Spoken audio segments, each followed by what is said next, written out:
Jamie Carragher has explained why Liverpool did not appoint new Manchester United boss Ruben Amorim to replace Jurgen Klopp.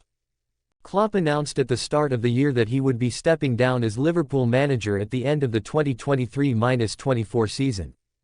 Former Liverpool boss Xabi Alonso emerged as the top candidate to replace Klopp, who ended the club's long wait for a Premier League title and also won the Champions League during his successful spell on Merseyside.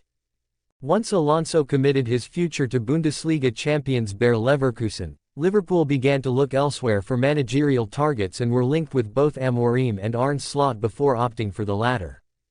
The decision appears to be a wise one as Liverpool have enjoyed an impressive start to the season, taking 22 points from 9 league games to sit second in the Premier League and occupying the same spot in the Champions League with 3 wins from 3.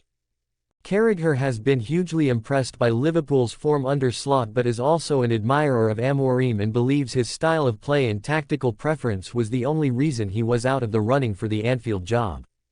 After days of speculation, Amorim was finally confirmed as Manchester United's new manager on Friday, though he will not leave Sporting Lisbon or take charge of the Red Devils until November 11.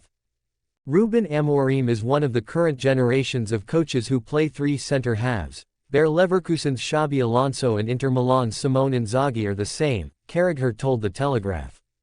My suspicion is that one of the reasons Liverpool favoured Slot over Amorim last summer is because the Dutchman prefers the more traditional 4 at the back, so the transition was easier for the squad he inherited.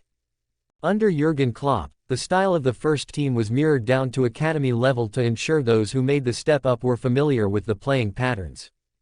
Did Ashworth and Wilcox consider the change in style from Ten Hag to Amorim a potential problem at United? Or have they reached a point where it had to be a secondary concern as they want to give the right man a blank canvas to start afresh, regardless of the profile of players at his immediate disposal? On the positive side, critics argued with some justification it was never entirely clear what Ten Hag's style was supposed to be, so, however Amorim chooses to play, it will be distinguishable. Aside from the coaching talent, you need a strong personality to thrive at a club such as United, the capacity to impose authority in an environment where the players are increasingly listening to the voices of their representatives or entourage, as much as the management staff. Whenever a new manager takes over a failing side, it is a common response to anticipate a mass clear-out, as if the squad is lined up like a firing squad awaiting to see who survives the cut. That is always a huge overreaction. Nothing is ever that bad at a club of United's stature, so forget any idea of 8 or 9 of the current preferred starting 11 being dumped at the earliest opportunity. That rarely needs to happen for an instant uplift. Announcing Amorim as their new manager, Manchester United said in a statement, "We are delighted to announce the appointment of Ruben Amorim, subject to work visa requirements. He will join until June 2027 with a club option of an additional year, once he has fulfilled his obligations to his current club. He will join Manchester United on Monday the 11th of November. Ruben is one of the most exciting and highly rated young coaches in European football. Highly decorated as both a player and coach, his titles include winning the Primeira Liga twice in Portugal with Sporting CP, the first of which was the club's first title in 19 years. Ruud van Nistelrooy will continue to take charge of the team until Ruben joins.